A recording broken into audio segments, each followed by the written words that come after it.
आज की क्लास हमारी बेस्ड है रिटन डाउन वैल्यू मेथड के बारे में।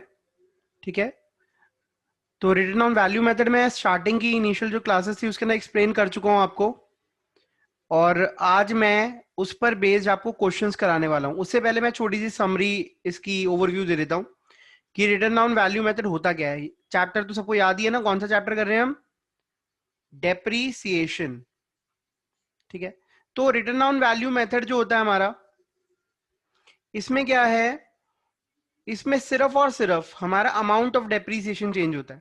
लाइक मैं एक एसेट ले रहा हूं जिसकी वैल्यू है 10 लाख, और उसका जो रेट है, rate of depreciation, that is 10%। और यहां पे बोल रहा है कि 10% वो डब्ल्यूडीवी का है, 10% ऑन डब्ल्यूडीवी। तो अब देखिए, सबसे पहली चीज है 10% निकालते कैसे हैं। ठीक है, ये आपके कोर्स पे नहीं है। यू कैन नॉट कैलकुलेट कि रेट ऑफ डेप्रीसिएशन कैसे निकाला जाए।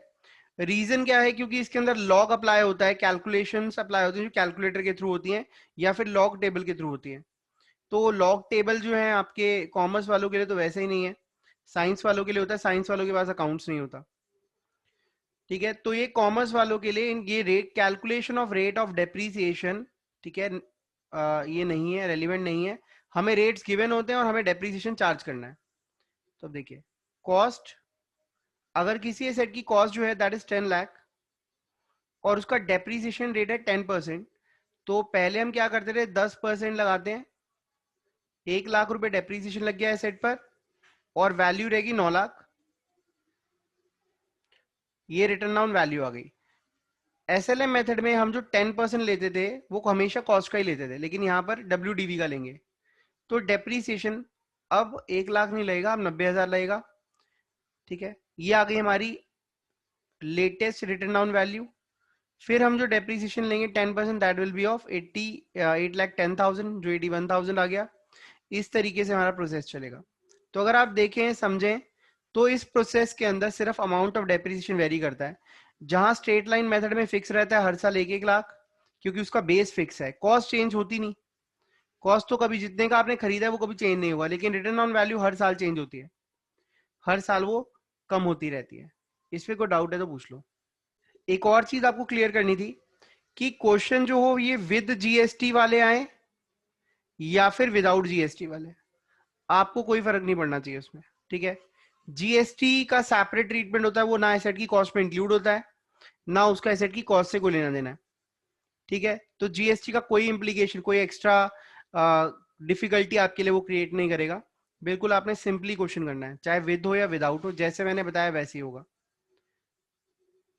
ठीक है, रिटर्न डाउन वैल्यू मेथड। तो ये एक छोटा सा क्वेश्चन है, क्वेश्चन नंबर 17। हम इससे शुरू करते हैं। देखिए, कह रहा है question number 17, boiler was purchase from abroad, 10,000 का हमने बॉयलर खरीदा, shipping and forwarding charges 2,000, import duty लगी 7,000 एंड एक्सपेंसेस ऑफ इंस्टॉलेशन 1,000।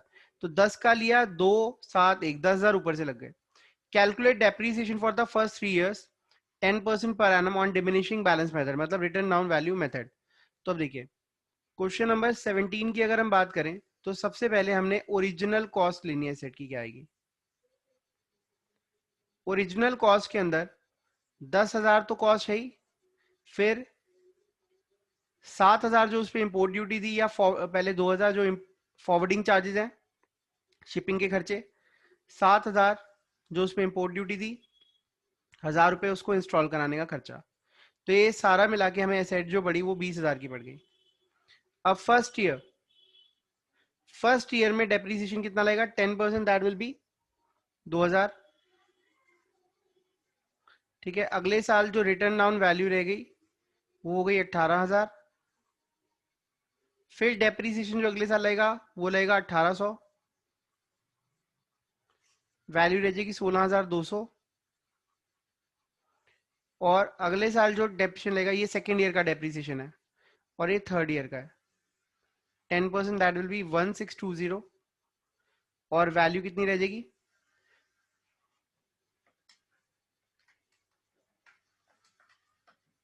14,580। इसको नोट कर लो, बस इतना इजी था ये, नोट करिए इसको। क्वेश्चन नंबर 20 रीड करिए मेरे साथ। X bought a machine for 25,000, 25,000 की उसने मशीन खरीदी, on which he spent 5,000 for carriage and freight, 1,000 for brokerage of the middleman, 3,500 for installation, 500 for an iron pad. The machine is depreciated at 10% per annum on written down value basis. After 3 years, the machine was sold to Y for 30,500 and 500 was paid as commission to the broker through whom the sale was effected. Find out the profit and loss on sale of machine. Very easy question. अगर आप करना चाहो खुद भी कर सकते हो, ठीक है. मैं यहां पर सॉल्व कर रहा हूं, आप अपने कॉपी पे सॉल्व करें, देखते हैं कौन पहले करता है. ठीक है, आप शुरू कर सकते हैं अपने आप. मैं यहां शुरू कर रहा हूं. देखिए, तो यहां पर सबसे पहले हम एसेट की कॉस्ट निकाल लेते हैं. एसेट की कॉस्ट है 25,000, 5,000, 30, 31. देखिए यहाँ कंफ्यूजन क्या होती है, मशीन खरीदी 25 की, 5,000 उसकी कैरेज पे लगाए, 1,000 रुपए उसकी ब्रोकरेज के लिए दिए. ब्रोकरेज मतलब जो मिडल मैन था उसको अगर हम ब्रोकरेज दे रहे हैं वो भी एसेट की कॉस्ट में इंक्लूड होगा. 3,500 इंस्टॉलेशन के लिए, 500 आयरन पैड के लिए. ठीक है, अब ये कितना हो गया टोटल, 30, 31, 31 और 4, 35,000 की हमें कॉस्ट पड़ गई. ठीक है, आफ्टर दैट अब 3 साल तक इस पे डेप्रीसिएशन लगाना है. Depreciation that is 10%, 3,500. एसेट की वैल्यू रह जाएगी 31,500 रिटर्न ऑन वैल्यू. डेप्रीसिएशन 10%, 3,150.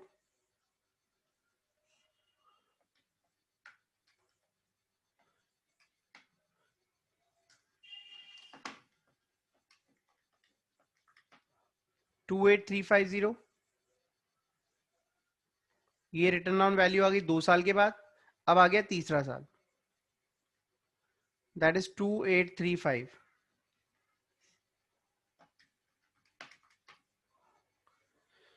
2,515. ठीक है, हो गए 3 साल. 3 साल बाद हमारी एसेट जो है वो कितने की बिकी? After 3 the machine was sold to Y for 30,500, 500 was paid as commission. अब देखिए, अगर आप 30,500 की कोई चीज बेचते हैं और 500 रुपए आपको कमीशन देनी पड़ जाती है तो आपको तो 30,000 ही मिले. तो हम यही मान के चलते हैं कि 30,000 रुपए की ये जो एसेट है जिसकी रिटर्न ऑन वैल्यू 3 साल बाद 25,515 है, वो 30,000 रुपए की सेल हो गई. ठीक है, अब आप मुझे बताइए उसमें प्रॉफिट हुआ लॉस हुआ? 5,485. शाबाश, शाबाश बेटा. ठीक है, 1,000 रुपए ज्यादा प्रॉफिट दिखा दिया आपने. 4,485 का हमारा प्रॉफिट हुआ. ठीक है, दिस इज द आंसर. ठीक है, आंसर थोड़ा सा काटा पीटा हुआ है. इसमें कोई डाउट है तो यू में आस्क. क्वेश्चन नंबर 22 करने के लिए आपके पास समय है सिर्फ और सिर्फ 4 मिनट्स. 4 मिनट दे रहा हूं आपको ये क्वेश्चन सॉल्व करने के लिए. 1 अप्रैल 2016 को machinery was purchase for 20,000. On 1st October 2017, another machine was purchased for 10,000, and on April 2018, one more machine was purchased for 5,000. The firm depreciated its machinery 10% per annum on diminishing balance method. What is the amount of depreciation for the year 31 March 17, 18 and 19? What will the balance in the machinery account as on 31st March 2019? ठीक है, let's make machinery account now. ठीक है, यहाँ पर हम machine account बना के देख लेते हैं. वैसे तो इसमें नॉर्मल कैलकुलेशन करनी थी. सबसे पहले हमारा टास्क होता है समराइज करना पूरे क्वेश्चन को. और यहाँ पे 1 अप्रैल 16 को हमारी फर्स्ट एसेट आई, गुड, 20,000 की. एक बार प्रेजेंटेशन देख लो जिनका हो गया है. 1 अक्टूबर 2017 को second asset I, that is for 10,000. 1 अप्रैल 18 को 5,000 की एक और एसेट आई. ठीक है, तो वी हैव 3 मशीन्स नाउ. तो अब हमें करना क्या है, इनके अकाउंट्स बनाने हैं 16-17 के. वैसे इस क्वेश्चन में अकाउंट्स की जरूरत नहीं थी बट इजी है, हम बना सकते हैं इसको. टू बैंक अकाउंट, ये देखिए फर्स्ट एसेट है जो हमने 20,000 की खरीदी. पूरा साल 2016-17 के अंदर पूरा साल और कुछ भी नहीं हुआ है. ठीक है, तो इसलिए हम इस पे सीधा 31 मार्च को हमने इस पे डेप्रीसिएशन लगाना है. हमने इस पे डेप्रीसिएशन चार्ज करा. डेप्रीसिएशन का फॉर्मूला क्या होता है रिटर्न ऑन वैल्यू मेथड में? WDV मेथड में डेप्रिसिएशन का फॉर्मूला होता है return down value into rate into time. और एसएलएम के अंदर क्या होता है, रिटर्न ऑन वैल्यू की जगह कॉस्ट आ जाता है। अब यहाँ पे 20,000 पर 10% डेप्शन लगना है, टाइम पूरा साल है तो यहाँ पे पीरियड पूरा साल ही आ रहा है। 31 मार्च को मेरे पास जो मेरी एसेट की वैल्यू बची, मेरा क्लोजिंग बैलेंस आया, दैट इज 18,000। पहली चीज तो ये आपके दिमाग में क्लियर होनी चाहिए, ठीक है। उसके बाद आते हैं हम 17-18 के अंदर 1 अप्रैल टू बैलेंस बीडी, ठीक है। 18,000 की हमारी एसेट थी, इस साल कुछ हुआ था 17-18 में। 17-18 में 1 अक्टूबर को 10,000 की हमने एसेट खरीदी है, ठीक है। 1 अक्टूबर 17 को हमने एक और एसेट खरीदी, 2 बैंक अकाउंट, सेकेंड एसेट 10,000 की। अब हमने इस पर डेप्रीसिएशन चार्ज करना है, इस साल और कुछ तो हुआ नहीं, सिर्फ डेप्रीसिएशन चार्ज करेंगे बाय डेप्रीसिएशन अकाउंट। फर्स्ट पे चार्ज करना है वही, अब 18,000 का 10% लेंगे हम, दैट विल बी 1800 क्योंकि रिटर्न ऑन वैल्यू है। एंड सेकंड पे जो चार्ज होगा दैट विल बी ऑन 10,000 का 10%। लेकिन अब देखिए, कोई एसेट अगर आप 1 अक्टूबर को ले रहे हो और 31 मार्च तक उसे यूज कर रहे हो तो यहाँ पर 6 महीने का डेप्रीसिएशन लगेगा। तो यहाँ पे 6/12 कर देंगे क्योंकि 10% साल का है, तो 6 महीने का 6/12 करके निकल आएगा, दैट विल बी कितना आएगा, 500 रुपए। टोटल डेप्रीसिएशन 2300 रुपए आ गया। अपने आंसर टिक करते हुए चलना, आपके आंसर ठीक आने चाहिए। आप देखिए, पहला आंसर ये आ गया कि 16-17 में 2,000 का डेप्शन लगेगा, देन 17-18 के अंदर 2300 रुपए का डेप्रीसिएशन लगेगा। अब देखिए प्रेजेंटेशन कैसे रखनी है, क्लोजिंग बैलेंस, फर्स्ट एसेट की वैल्यू, फर्स्ट एसेट 18,000 लेस 1800 तो हो गया 16,200, और सेकंड एसेट जो है 10,000 में से 500 के, दैट इज 9,500, तो ये आ जाएगा 25,700, 25,700। दोनों साइड्स इक्वल आ जाएंगी। अब आ जाते हैं हम 18-19 में, 1 अप्रैल टू बैलेंस पीडी, फर्स्ट एसेट की वैल्यू आ गई यहाँ पर 16,200, अलग अलग करके लिखेंगे तभी सही रहेगा। 9,500 ये आ गया 25,700, ठीक है। इसके बाद देखिए, इसके बाद हमारी जो एसेट हमने खरीदी थी थर्ड वाली, दैट वाज ऑन 1 अप्रैल 18, साल के शुरू में ही 5,000 की हमने एसेट खरीदी हुई है। तो यहाँ पे 1 अप्रैल टू बैंक अकाउंट, हमने थर्ड एसेट खरीद ली 5,000 की। जितनी मर्जी एसेट्स खरीदते रहो, बस उसकी नंबरिंग याद रखना। और एक वैसे तो एक रजिस्टर भी बनता है इसके साथ साथ, जिसको हम बोलते हैं फिक्स एसेट रजिस्टर, उसमें भी हम लिखते रहते हैं कौन सी एसेट कब खरीदी। अब देखिए, फर्स्ट की वैल्यू रह गई है 16,200, तो return on value into 10%। Second की वैल्यू जो रहेगी दैट इज 9,500 इंटू 10%, इसमें भी पूरे साल का लगेगा। थर्ड थर्ड पर भी पूरे साल का ही लगेगा क्योंकि हमने बिगिनिंग में ही खरीद लिए। तो ये आ जाएगा 1620, ये आ जाएगा 950 एंड ये आ जाएगा 500 रुपए, ठीक है। तो ये आ जाएगा 2570, 3070 आ गया, ठीक है, 3070।